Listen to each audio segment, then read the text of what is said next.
আসসালামু আলাইকুম রহমতুল্লাহ। আজকে আমরা দেখব যে একটা জিমেইল কিভাবে ক্রিয়েট করতে হয়। তো জিমেইল আমরা সবাই খুলতে পারি, যারা কম্পিউটার এবং অ্যান্ড্রয়েড ফোন ইউজ করেন তাদের জিমেইল ছাড়া অ্যান্ড্রয়েড ফোন এবং কম্পিউটার ইউজ করা যায় না। তো জিমেইল আমরা সবাই খুলতে পারি। তারপরেও আমি দেখিয়ে দিচ্ছি যে কিভাবে একটা জিমেইল অ্যাকাউন্ট ক্রিয়েট করতে হয়। তো চলুন আমরা স্ক্রিনে চলে যাই। তো আপনাদের অবশ্যই একটা জিমেইল অ্যাকাউন্ট রয়েছে, তো যে জিমেইল অ্যাকাউন্ট রয়েছে সেই জিমেইল দিয়ে আপনারা কাজ করতে পারেন, এতে কোনো সমস্যা নেই। তো আমি আপনাদের সুবিধার জন্য জিমেইল অ্যাকাউন্ট খুলে দেখাচ্ছি। তো আমরা অ্যাড এ ক্লিক করব, নতুন নেই। তারপর আমরা এই যে continue without an account, sign in করবো না। যদি থাকে তাহলে সাইন ইন, যদি জিমেইল থাকে তাহলে সাইন ইন। আর আমরা যেটা নতুন ক্রিয়েট করে দেখাবো সেটা কন্টিনিউ উইদাউট অ্যান অ্যাকাউন্ট, এখানে আমরা ক্লিক করছি। এখানে ক্লিক করার পরে যে কোনো একটা চিহ্ন আমরা দিয়ে দিচ্ছি, এখানে একটা নাম দিয়ে দিচ্ছি,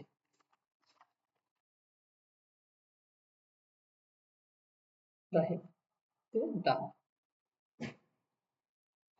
তো এখানে আমরা সার্চ করব gmail.com।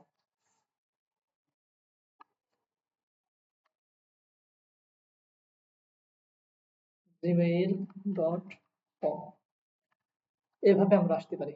আবার যদি মনে করেন gmail.com এইভাবে আসা যেতে পারে। আবার যদি মনে করেন what it, আবার এই যে এখানে একটা 9 ডট আছে, দেখতে পাচ্ছেন 9 ডট আছে। এই যে 9 ডটের এখানে ক্লিক করে এই যে মেইল এখানে ক্লিক করে আমরা যেতে পারি একই জায়গায়। এই যে এখান থেকেও আমরা খুলতে পারি, আবার এতে একই জায়গায় আসবে। gmail.com দিলেও আবার এখানে আসছে। আবার যদি 9 ডটে ক্লিক করে যদি যাই তাহলে সেই একই আসছে। তো আমরা এখান থেকে ক্রিয়েটেড অ্যাকাউন্ট দেখুন, এই যে এখান থেকে অ্যাকাউন্ট যেটা আমরা ক্রিয়েট করব। তো এই যে আমরা এই যে ক্রিয়েটেড অ্যান অ্যাকাউন্ট এখানেও ক্লিক করতে পারি, আবার এখানেও ক্লিক করতে পারি, যে কোনো এক জায়গায় ক্লিক করলে হবে, সমস্যা নেই। এই যে এখানেও ক্লিক করতে পারি, আবার এখানেও ক্লিক করতে পারি, কোনো সমস্যা নেই। তো আমরা ক্রিয়েটেড অ্যান অ্যাকাউন্ট, তো এখানে দেখুন ক্রিয়েটেড অ্যাকাউন্ট করতে হলে আবার জিজ্ঞাসা করছে যে ফর মাই পার্সোনাল ইউজ নাকি for my work and business, কোনটা কোনটা নিব জিজ্ঞাসা করছে। তো আপনি পার্সোনাল ইউজ করতে পারেন, আবার বিজনেস ইউজ করতে পারেন, কোনো সমস্যা নেই। তো আমি যেকোনো এখান থেকে যেকোনো একটা সিলেক্ট করে নেব, সমস্যা নেই। এবং এখান থেকে দেখুন, এখান থেকে যেকোনো একটা দিতে পারেন, কোনো সমস্যা নেই, কোনো সমস্যা নেই। এখান থেকে আমি যে জিমেইল এটা নিতে পারেন আপনার ফার্স্ট নেম, দিব। আর রাহিমা খাতুন। এবার নেক্সট বাটনে ক্লিক করবে, নেক্সট। তারপরে মাস, আপনার যে মাস সেই মাসটা দিবেন আপনি।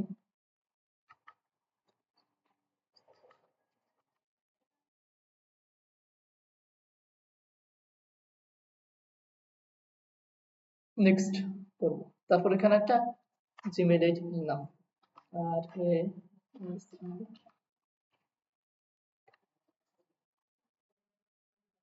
দেখি রাহিমা খাতুন বলে নাই কিনা, এটা নিচ্ছে না।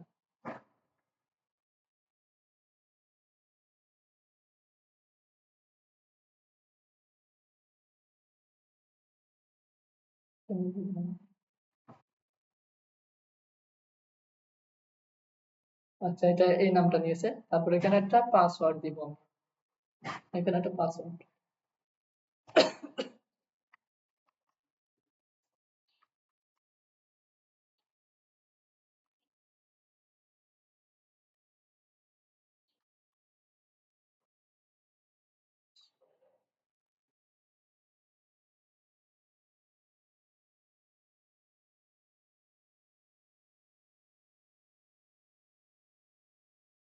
দিয়ে নেক্সট পাসওয়ার্ড দিয়ে নেক্সট বাটনে ক্লিক করব।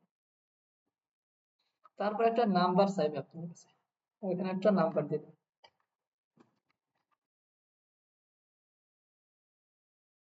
এমন নাম্বার দিবেন যে এমন একটা নাম্বার দিবেন যে নাম্বার আপনার কাছে অবশ্যই থাকতে হবে। এই নাম্বারটা নিচ্ছে না কেন, এটা নিচ্ছে না কারণ এটা দিয়ে খোলা আছে বেশ করে মনে হয়।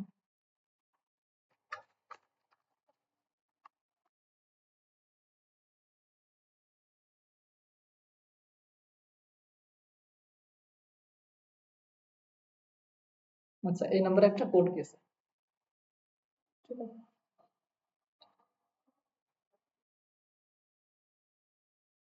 নাম্বারে একটা কোড গেছে, সেই কোডটা বসিয়ে দিতে হবে আপনাকে।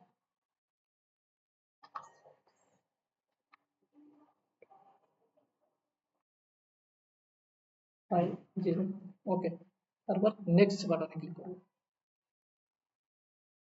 এবার একটা রিকভারি ইমেল দিতে হবে, ঠিক আছে? আপনার একটা মানে যদি এই মেইলটা নষ্ট হয়ে যায় তাহলে দেখা যাচ্ছে রিকভারি মেইল দিতে হবে। তো এটা আমি আপাতত অবস্থায় স্কিপ করে রাখছি, তো আমি পরবর্তীতে ইনশাল্লাহ আমি দেখাবো, ঠিক আছে? পরবর্তীতে আমি দেখাবো, কোনো সমস্যা নেই, যে কিভাবে মেইল মানে ভেরিফিকেশন করতে হয়, কিভাবে করতে হয় সবই দেখাবো। আপাতত অবস্থায় আমি সবই স্কিপ করে দিচ্ছি। তো দেখুন, একটা আমাদের জিমেইল অ্যাকাউন্ট একটা খোলা হয়ে গেল, এই যে জিমেইল অ্যাকাউন্ট। কারণ কিভাবে সেট আপ করতে হয় A to Z দেখানোর চেষ্টা করবো ইনশাল্লাহ, আমি করছি। তো দেখুন, আমাদের একটা জিমেইল অ্যাকাউন্ট খোলা হয়ে গেল, ঠিক আছে? এই যে জিমেইল অ্যাকাউন্ট খোলা হয়ে গেল, এই যে একটা জিমেইল অ্যাকাউন্ট। তো এইভাবে আপনারা একটা জিমেইল অ্যাকাউন্ট খুলবেন, ঠিক আছে? তো এরপরে কিভাবে এই জিমেইলটা সেট আপ করবেন, কিভাবে এই অ্যাকাউন্টটা করবেন মানে যাতে নষ্ট না হয়ে যায় সেটা কিভাবে করবেন, A to Z আমি দেখানোর চেষ্টা করবো ইনশাআল্লাহ। তো আজকের মতো এখানে শেষ করছি। আল্লাহ হাফেজ, সবাই ভালো থাকবেন, সুস্থ থাকবেন।